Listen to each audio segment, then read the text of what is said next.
Bienvenue sur Grateful Hustle, le podcast qui te permet et qui t'aide à changer ta vision de la richesse. Aujourd'hui, on va revenir sur l'étude de la science de l'enrichissement de Wallace Wattles. Ce livre, il coûte 8,90 € et il a changé des vies. Il a changé des vies entières, notamment la vie de Earl Nightingale, un des premiers dans les années 1960 à avoir lancé son entreprise de développement personnel. Notamment ce livre, il a changé la vie de Rhonda Byrne, celle qui a réalisé le film Le Secret. Bref, tout ça c'est une parenthèse. Aujourd'hui, on va étudier le chapitre 1 qui s'appelle Le droit d'être riche. Alors, on va essayer de rentrer en profondeur dans ce chapitre. On va essayer de vulgariser pour que ce soit accessible à tout le monde et que tout le monde puisse comprendre. S'il y a des choses que vous n'avez pas compris ou s'il y a des questions, n'hésitez pas à les poser en commentaire.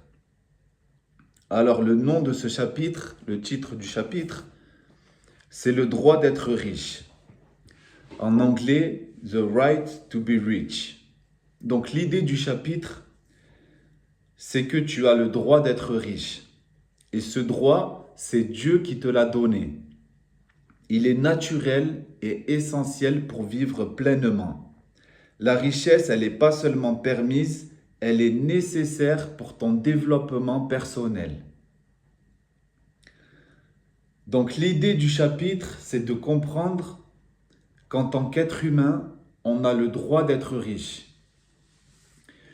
Et qu'il faut qu'on sorte les mauvaises croyances qu'on a, comme quoi on n'aurait pas le droit d'être riche ou que c'est réservé qu'à une certaine catégorie de gens. Tout le monde sur Terre a le droit d'être riche. Et ce droit, c'est Dieu qui nous l'a donné. Pourquoi on a le droit d'être riche? Wattles, il nous donne 3 raisons fondamentales. La première, c'est que l'homme, il ne peut pas vivre une vie complète sans argent. En fait, en tant qu'être humain, on a 3 besoins essentiels. Celui du corps, celui de l'esprit et celui de l'âme. Donc sans argent, on ne peut pas combler le besoin du corps comme il faut. Exemple, pour bien se nourrir, pour bien se loger et bien se vêtir, il faut de l'argent. Le besoin numéro 2, c'est celui de l'esprit. Pour accéder à la culture, à l'éducation, à la beauté, au confort, il faut de l'argent aussi. Le 3e besoin, c'est celui de l'âme. Pour aider les autres, aider ceux qu'on aime et participer au monde de façon utile, il nous faut de l'argent aussi. Pour développer son potentiel en tant qu'être humain, ça exige des ressources. L'être humain, nous, en tant qu'être humain, on est des triptyques, si on peut dire ça comme ça. En fait, on est fait de corps, esprit et âme. Et on a besoin que notre environnement matériel, il soit favorable pour qu'on puisse s'épanouir. Pour qu'on puisse s'épanouir dans le corps, dans l'esprit et dans l'âme. Ça, c'est très important à retenir. En fait, il n'y en a pas un qui est plus important que l'autre.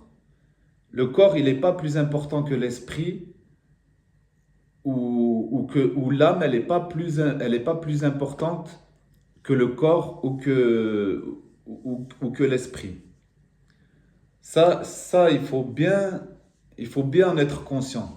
Qu'il n'y en a pas un qui est plus important que l'autre. Les 3, ils ont leur importance pour qu'on ait une vie vraiment pleine.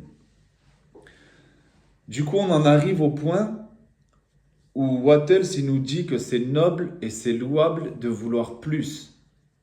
Le désir de richesse, il n'est pas égoïste. Bien sûr, s'il est aligné avec le bien. Donc, le désir qu'on ressent de vouloir plus, c'est pas un désir égoïste, du temps qu'il est aligné avec le bien.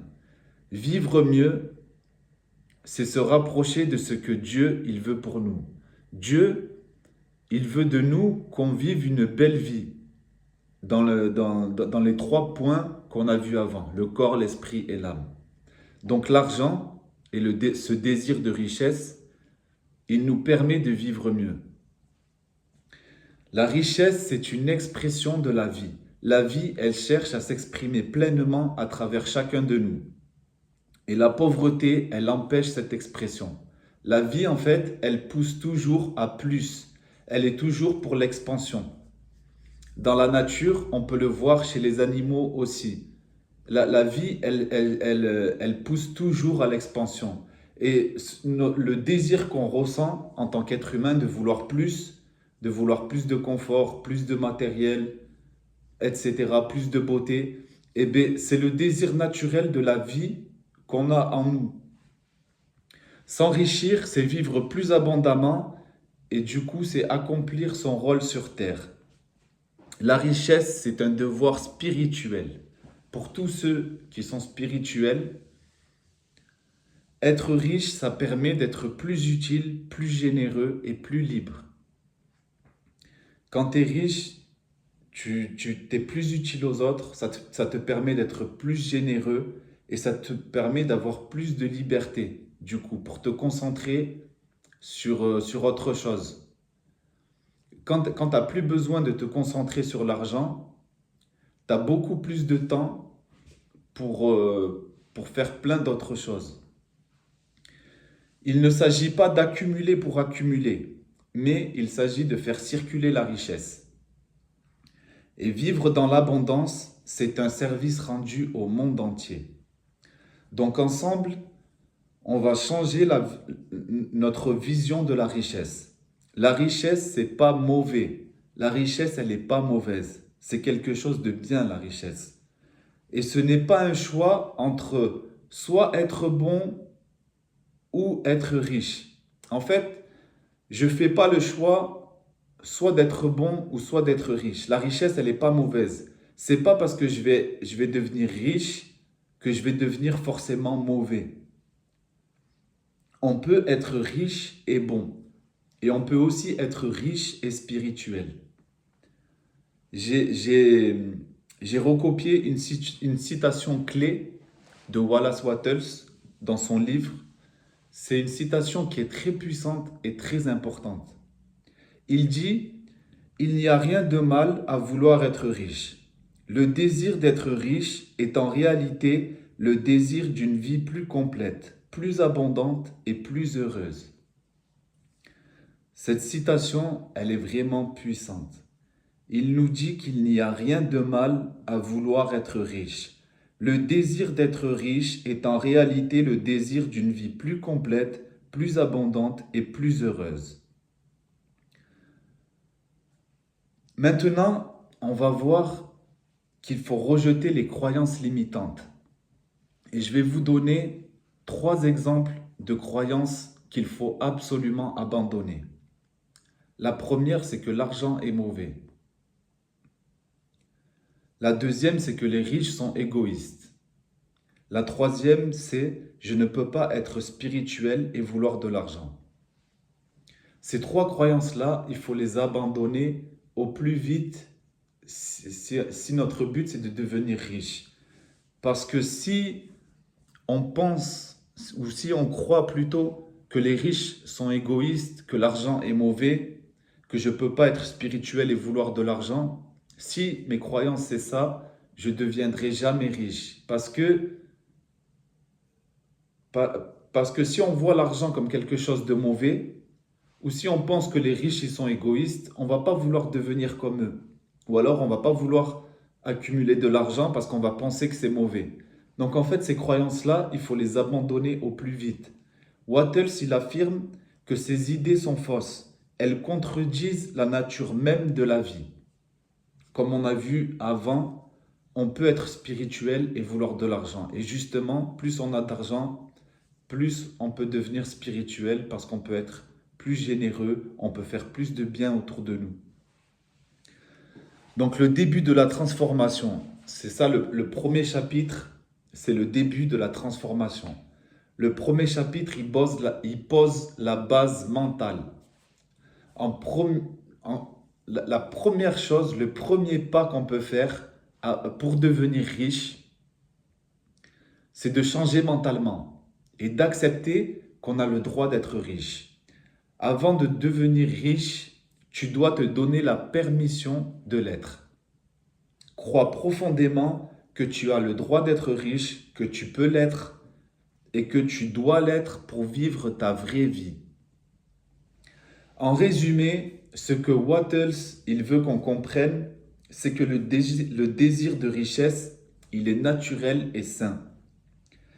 Être riche, c'est une manière d'honorer la vie. Pour aider, aimer, créer et apprendre, il faut des moyens. C'est un acte spirituel de chercher la richesse si elle est au service du bien. Voilà, on arrive à la fin de l'étude du premier chapitre. J'ai essayé de résumer au mieux et au plus clair possible tout ce que Wattles il a voulu transmettre dans ce chapitre.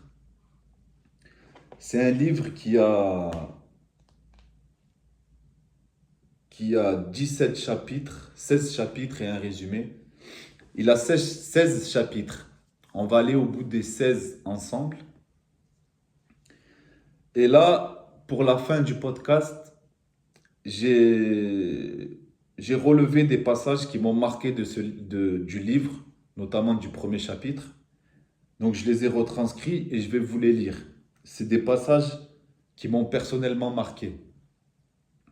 Wattles il dit « Il est impossible de s'épanouir complètement à moins d'être riche. L'être humain se développe dans l'esprit, dans l'âme et dans le corps. Épanouissement mental, spirituel et physique. »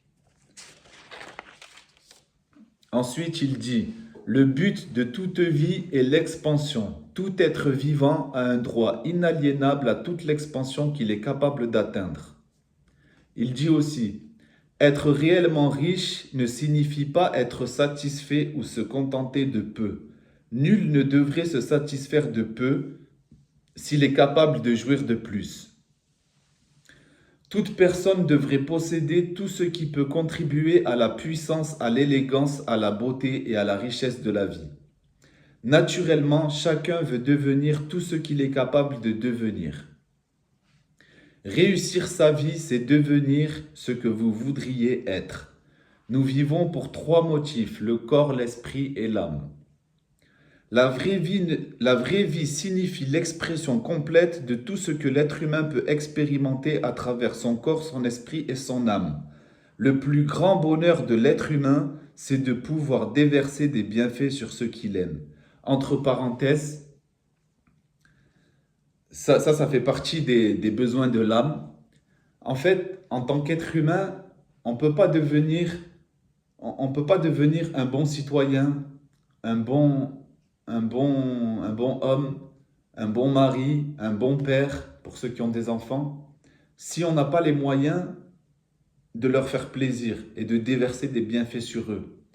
Et l'expression la plus naturelle de l'amour, c'est la générosité.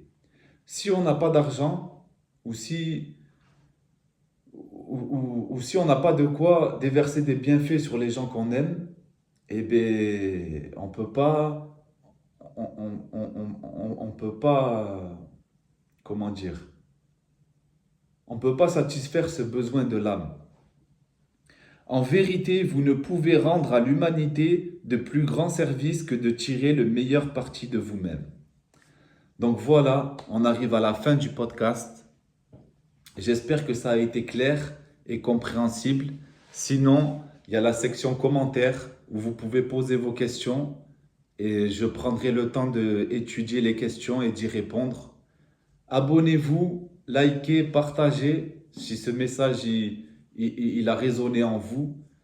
Et mon but, c'est de construire une communauté axée sur le succès, sur la réussite, sur la richesse. Moi, je cherche une communauté qui a la même façon de penser et qui veut avancer dans la vie de manière saine. Pas dans la compétition, mais avec un esprit créatif. Donc mon but, c'est de créer une communauté comme ça. Donc si ce message il vous a touché particulièrement, laissez un like, abonnez-vous. Et chaque semaine, à partir de aujourd'hui, on va continuer le podcast et on va continuer l'étude du livre La science de l'enrichissement de Wallace Wattles. Je vous dis merci, prenez soin de vous, de vos familles, des gens que vous aimez, et je vous dis à la semaine prochaine.